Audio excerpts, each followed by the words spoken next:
8. मोनू के साथ रात बिताने के बाद अथर्व को 3 लेडीज के नंबर मिले थे।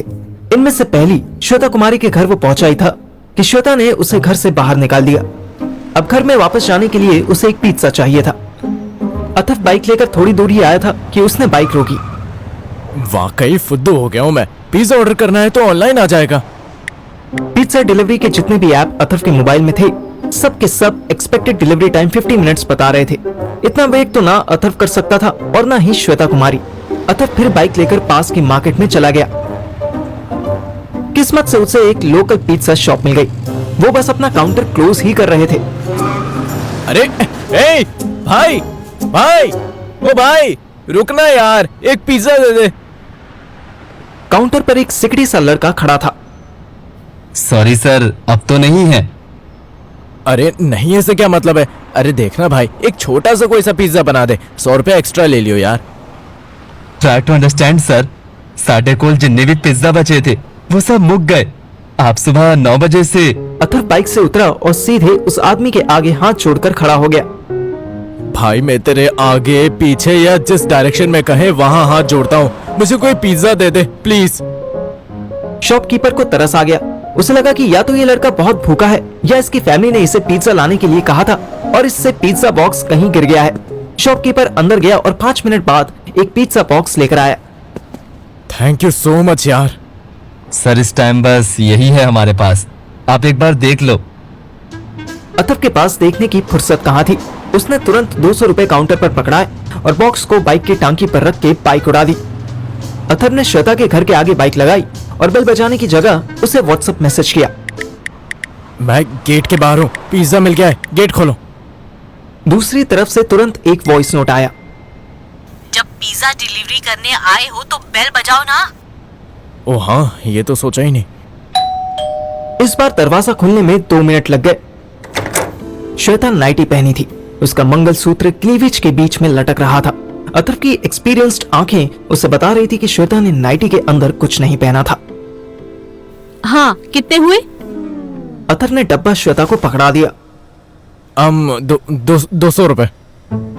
श्वेता ने एक 500 का नोट उसको पकड़ाया और जल्दी से बोली, छुट्टे रख लो। श्वेता घूमी और बिना दरवाजा बंद किए ही चली गई। अथर्व को अंदर से सास की आवाज आई। अरे किन्ने दा होया, इतनी देर क्यों लग गई? माँ जी वो गलत डब्बा ले आया था, इसीलिए दोबारा। ओहो। अथर्व गेट पर खड़ा सब सुन रहा था। इतनी बड़ी ओ सुनने के बाद वो फिर अलर्ट हो गया। की होया, खिला देना मैनू भी। इसमें चीज बहुत ज्यादा है माँ जी, आप गार्लिक ब्रेड खा लो। आहा, तो कोई ना, खिला देना, सब हजम कर जाऊंगी। ओहो, मैं कह रही हूँ ना, आप गार्लिक ब्रेड खा लो, पिज्जा ठीक नहीं है।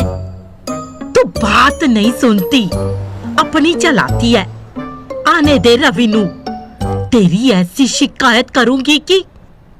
हाँ जी कर देना, आपकी हेल्थ से ऊपर कुछ नहीं है मेरे लिए। इसके बाद अथर्व को सास की कोई आवाज नहीं आई। 10 मिनट तक गेट पर खड़े रहने के बाद अथर्व को किसी के आने की आहट हुई। श्वेता ने खुला हुआ दरवाजा और थोड़ा सा खोला और अथर्व को अंदर आने का इशारा किया। अथर्व डरते डरते अंदर आया। श्वेता ने तुरंत गेट बंद कर दिया। इधर आओ तुम, ये क्या लेकर आए हो देखो। अथर्व तो पहले ही समझ चुका था कि इस चूतिया दुकानदार ने पिज्जा बॉक्स में गार्लिक ब्रेड भर के दे दी थी। अथर्व ने बड़ी अदा से अपना एक कान पकड़ा और लड़कियों को खुद पर फिदा करने वाली स्माइल के साथ फुसफुसा के बोला, सॉरी यार, जल्दी में।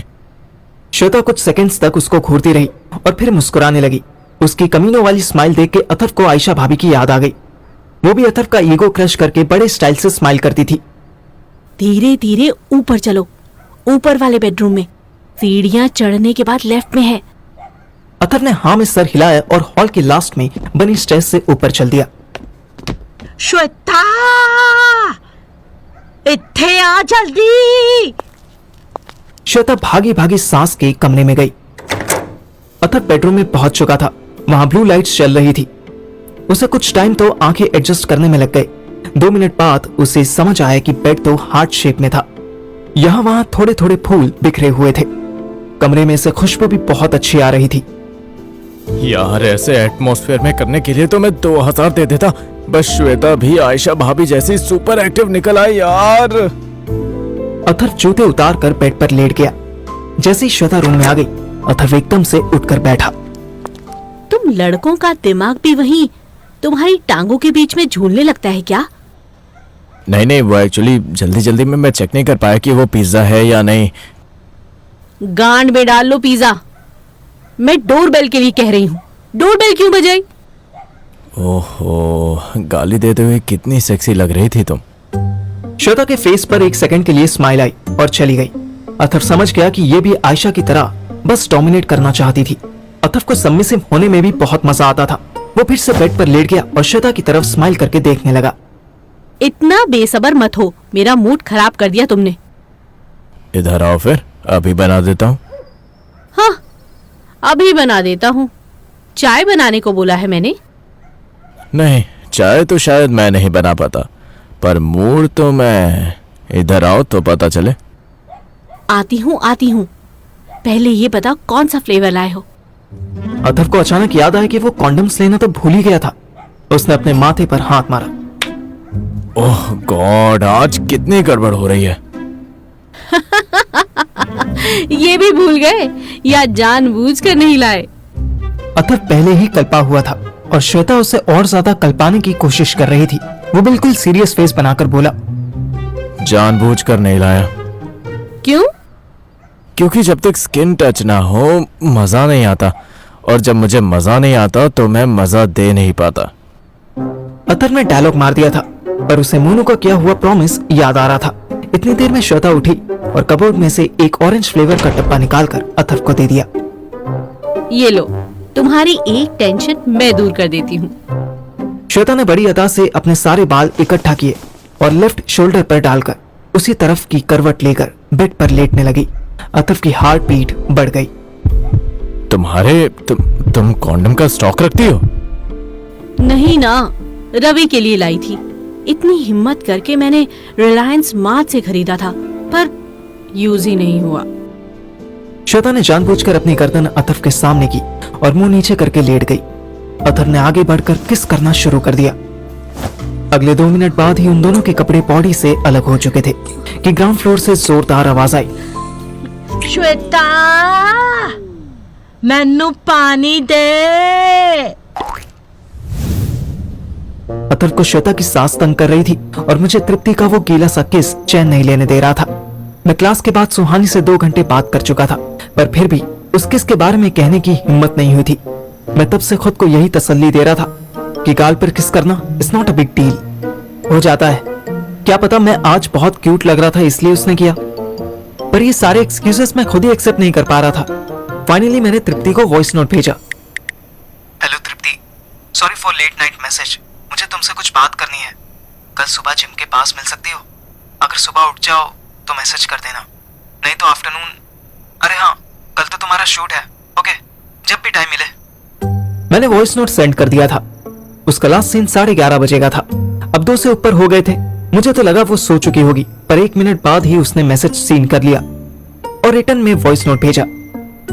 हाँ बताओ ना, क्या बात करनी है? अभी कर लेते हैं। मुझे भी नींद नहीं आ रही है। 1 घंटे से रील्स स्क्रॉल कर रही हूँ बस।